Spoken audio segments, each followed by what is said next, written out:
Bonjour, Monsieur Mounir Trifes, directeur général de Edge Business School. Bonjour. Votre école vient d'ouvrir ses portes cette année 2019-2020. Quelle est votre stratégie de développement pour suivre la réforme de l'éducation et de l'enseignement supérieur? Alors, Edge Business School, effectivement, a ouvert ses portes depuis septembre 2019. Alors, déjà, quand on parle de réforme, je pense que le premier élément qui est de base, c'est suivre la réglementation. Il y a un cahier de normes pédagogiques posé par le ministère. Quand on est accrédité, on est tenu de suivre. Donc, fondamentalement, déjà, Edge Business School applique les normes pédagogiques dictées par le ministère de l'Enseignement supérieur, du fait que nous sommes une école autorisée, accréditée par celui-là. D'un point de vue, je dirais, innovation et vision du ministère, il y a un certain nombre de points que le ministère est en train de mettre en place en termes de réforme. Ce qu'on espère, nous, en tant qu'école, c'est pouvoir être aussi innovant, voire faire même mieux que ce qu'on nous demande sur le plan réglementaire, que ce soit d'un point de vue pédagogique, mais aussi d'un point de vue ouverture sur notre environnement. Parce que si, sans rentrer un peu dans le texte, le contenu, le principal, je pense, pour nous, c'est l'esprit. Et l'esprit, c'est que ce que nous voulons, c'est avoir au Maroc une éducation qui, d'abord, développe des citoyens qui sont productifs, en ligne avec le marché de l'emploi, et qui sont capables, une fois sortis d'école, de donner une valeur ajoutée aussi bien à l'entreprise qu'à leur pays. Moi, si j'ai à faire une lecture de la réforme, c'est d'abord ça. Et je pense que Edge Business School, depuis l'idée, même pas depuis la création, depuis que l'idée naissante un peu dans notre esprit était aussi dans la même perspective. Ce que nous voulons, c'est participer un peu à cet effort du Maroc à développer sa ressource humaine, et en particulier à développer sa classe moyenne, parce que nous pensons que, pas qu'au Maroc, et ça je pense les économistes qui sont mieux placés que moi vous le diront peut-être en de meilleurs termes, mais tout simplement pour moi, le développement d'un pays passe par le développement de sa classe moyenne. Je pense que c'est fondamental, mais que plus que ça, le facteur numéro 1 de création et de développement d'une classe moyenne, c'est l'éducation. Donc, je pense que c'est d'abord dans cet esprit que nous nous inscrivons. Nous voulons participer à notre taille, nous ne sommes pas énormes, nous sommes petits, à créer, à développer cette classe moyenne dont notre pays a besoin. Elle est là. Il va falloir maintenant l'agrandir. Et je pense que plus notre classe moyenne serait grande, plus notre pays se porterait mieux. Et ça, je pense que tout le monde est d'accord avec ça. Et donc, nous avons pour ça créé un modèle avec une vision en double. Une vision, que je dirais, d'ordre socio-économique, une vision pédagogique. Justement, Monsieur Trifes, quelle est votre approche pédagogique dans ce sens? C'est une très très bonne question, parce que je pense que le cœur de ce que nous faisons est le moyen principal qui va probablement nous permettre d'atteindre nos objectifs, qu'ils soient économiques ou sociaux ou académiques. C'est en fait notre pédagogie. Alors, notre pédagogie est basée sur 3 piliers. Le premier, c'est l'adéquation ou la coopération, je dirais même plus que l'adéquation, la coopération avec le monde professionnel. Et ça, on le fait de plusieurs manières. Alors, d'abord, je vais vous dire pourquoi nous pensons que nous pouvons le faire et nous pouvons le faire très très bien. D'abord parce que ce soit mes actionnaires, moi-même ou un certain nombre de partenaires autour de l'école, nous sommes d'abord des gens issus de l'entreprise. Nous ne venons pas du monde académique. Et donc, d'ailleurs, la partie académique chez nous, elle est gérée par notre directrice pédagogique. C'est son travail, c'est son métier. Nous n'intervenons pas dans ce qu'elle fait. Tout ce que nous faisons, c'est que nous lui imposons le point de vue de l'entreprise. C'est un peu ça. Et donc, à travers notre réseau, les gens qu'on connaît, etc. Et surtout, parce que à la limite, le réseau est accessible à tout le monde, c'est surtout notre capacité en tant que professionnel d'abord de pouvoir parler le langage de l'entreprise. Parce que quelque part, aujourd'hui, le langage académique et le langage de l'entreprise ne sont pas forcément en adéquation. Les deux font de leur mieux, mais ne parlent pas le même langage. Donc ce qu'on espère, c'est pouvoir venir se mettre au milieu. Nous pouvons parler le langage de l'entreprise, parce que c'est de là où nous venons, c'est de là où nous avons construit notre expérience, mais aussi que ça soit, il y a quelques personnes dans cette école, nous sommes aussi dans le monde académique depuis quelques années. J'enseigne depuis à peu près maintenant plus de 10 ans. Donc je connais aussi le monde académique. Donc cette double casquette nous permet de parler ce langage de l'entreprise et d'attirer l'entreprise, de la ramener ici, de lui parler son langage, de faire sa traduction du langage de l'entreprise vers un langage académique, parce qu'il y a quand même des prérogatives académiques. Ce n'est pas parce qu'un patron d'entreprise nous dit qu'il faut que cette personne maîtrise tel truc que ça y est, on sait le faire. Il faut après pédagogiquement savoir comment faire en sorte que cette personne maîtrise tel sujet ou telle compétence. Donc ça, c'est important. Donc ça, c'est pour moi le pourquoi. Le comment, il est lié à notre modèle.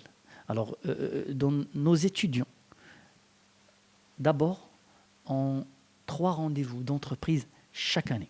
En fin d'année, on a ce qu'on appelle les projets d'entreprise, où des gens d'entreprise vont venir ici, on va leur constituer des équipes et ils vont leur demander de faire du travail pour eux. Des petits projets en fonction de leur niveau. Alors, nos étudiants font ça chaque année.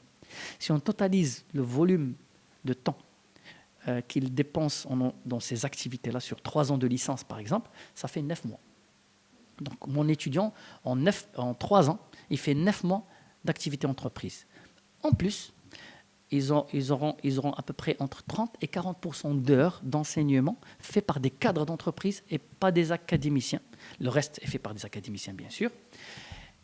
Et même dans les cours où il y a des académiciens, nous encourageons nos professeurs à ramener des professionnels dans leurs cours. Monsieur Télépis, vous avez parlé de l'innovation. Quelle place de l'innovation dans votre pédagogie? Effectivement, nous plaçons toujours dans l'innovation. D'abord, sur le plan, comme je dis tout à l'heure, sur le plan pédagogique, il y a un certain nombre de méthodes pédagogiques qu'on essaie d'appliquer, mais aussi sur le plan technologique. Et nous considérons que la technologie, pour nous, n'est pas un outil, mais ça fait partie de notre métier. L'éducation, de plus en plus, la technologie commence à faire partie du métier. On doit avoir des solutions informatiques qu'on utilise, qui font partie des moyens pédagogiques qui aident l'étudiant en fait à améliorer son apprentissage. Alors, il y a peut-être 2 points qui sont importants. Le premier, c'est que nous sommes en fait informatisés de bout en bout. C'est-à-dire à partir du moment où un jeune pense à Edge, et il veut commencer à s'informer, il va entrer sur notre site web ou sur n'importe lequel des points d'entrée sur Internet, comme un réseau social, etc., pour nous parler. À partir de ce moment-là, il a la possibilité de s'informer, de discuter, de s'inscrire, d'obtenir ce qu'il veut directement en ligne. Au-delà de ça, on a, à travers la même plateforme, des solutions e-learning. Alors bien sûr, d'un point de vue aujourd'hui réglementaire, le présentiel est exigé. Donc le e-learning aujourd'hui, il n'est pas utilisé en remplacement des cours, il est utilisé en renforcement des cours. Donc un étudiant, par exemple, s'il veut améliorer son niveau en français ou en anglais, ou si nous l'exigeons, parce qu'on doit le mettre à niveau, eh ben, il a la solution e-learning de langue qui va lui permettre d'aller étudier tout seul pour améliorer son niveau, en plus des heures de cours qu'il fait. À côté de ça, là, nous avons une librairie électronique où il a accès à 60 000 ouvrages aujourd'hui. Quasiment n'importe quel ouvrage qu'un étudiant en école de management aujourd'hui dont il a besoin, il existe dans cette plateforme. Qu'en est-il des partenariats? Partenariats publics-privés, partenariats internationaux? Alors, on a en fait 2 types de partenariats. Il y a des partenariats académiques et des partenariats professionnels. C'est comme ça qu'on voit un peu la logique de notre partenariat. Alors, sur le plan académique, nous avons déjà en fait des accords de principe avec 3 universités françaises. Et bon, il fallait attendre qu'on soit accrédité pour pouvoir aller dans le process pour valider chez eux maintenant cet accord. Donc nous l'avons validé, nous sommes accrédités. Le process est en cours. Nous pensons pouvoir signer sur peut-être les prochains 2 mois avec les 3. Chaque process va plus vite que d'autres. Et donc nous pensons que d'ici fin décembre, si avec un peu de retard, peut-être janvier, signer avec 3 universités françaises. Je ne veux pas en parler parce qu'on n'a pas encore signé. Mais les accords de principe sont faits. C'est-à-dire qu'on sait qu'on va signer. Mais maintenant, il faut suivre les process qu'il faut. Ça, sur le plan académique. Sur le plan... alors, déjà, je pense que plus important que qui sont ces partenaires, le plus important, c'est la nature des partenariats. Alors, nous ne signons pas des partenariats avec ces gens-là uniquement pour dire à des étudiants, nous avons un double diplôme. Nous signons des partenariats pour d'abord pousser notre niveau de qualité. C'est-à-dire que ces gens-là, on leur demande de nous envoyer des professeurs. On a dans tous les partenariats une clause liée à la recherche scientifique qui permettrait à nos profs de faire de la recherche, pouvoir publier des articles. Et nous espérons pouvoir même faire un colloque de recherche scientifique. Sur le plan professionnel, nous avons aujourd'hui 6 partenariats signés. Et en fait, nous en avons encore une vingtaine qui sont en cours de signature. Il fallait attendre l'accréditation. Après, pour être honnête, quand on fait une start-up, quand on lance une école, on n'a pas le temps de tout suivre. Donc, on ne les a pas suivis. Mais on a 20 partenariats qui sont en cours, qu'on va probablement signer en novembre, avant fin de ce mois, peut-être en décembre. Une dernière question, M. Tripps. Que conseillez-vous aux étudiants intéressés par votre institution? On peut donner des conseils en fait aux jeunes de manière générale. Moi, je pense que avant de conseiller peut-être aux jeunes quelque chose, la première des choses, c'est qu'il faut qu'on leur dise, et moi je le dis aux jeunes, à mes étudiants en classe, que ce soit ici ou dans d'autres institutions où j'enseigne, il faut qu'on accepte que c'est une génération différente. C'est une génération qui a une grande chance. Ils ont un accès à la technologie, un accès à l'information qui est extraordinaire, que nous n'avions pas. Moi, je me rappelle quand j'avais leur âge, je devais aller à la bibliothèque du quartier, si mon père avait les moyens de m'y inscrire, pour pouvoir trouver quelque chose. Et encore, eux, ils ont ça au bout des doigts. Et donc ça, c'est un avantage extraordinaire. Est-ce que ça les pousse à penser qu'ils savent tout? Et c'est un peu ça, à mon avis, l'inconvénient de cet accès à l'information. Ce que j'ai un conseil à leur dire, c'est qu'ils profitent de cette chance, qu'ils continuent à chercher de l'information, mais qu'en même temps, qu'ils utilisent cette chance pour améliorer leur éducation, pour améliorer leur futur et surtout pour mettre plus de sérieux dans leur éducation maintenant, qu'ils viennent ici ou ailleurs. Le fait d'avoir de l'information ne veut pas dire qu'ils savent, il veut dire qu'ils sont informés. Et quand ils viennent dans une école ou dans une université, c'est là où ils vont apprendre comment exploiter cette information, comment la rendre utile pour eux et pour leur communauté, pour leur pays. Et c'est cet apprentissage que nous devons leur donner, mais surtout qu'on doit leur conseiller de venir le chercher. Mais si par hasard on ne leur donne pas, il faut qu'ils l'exigent.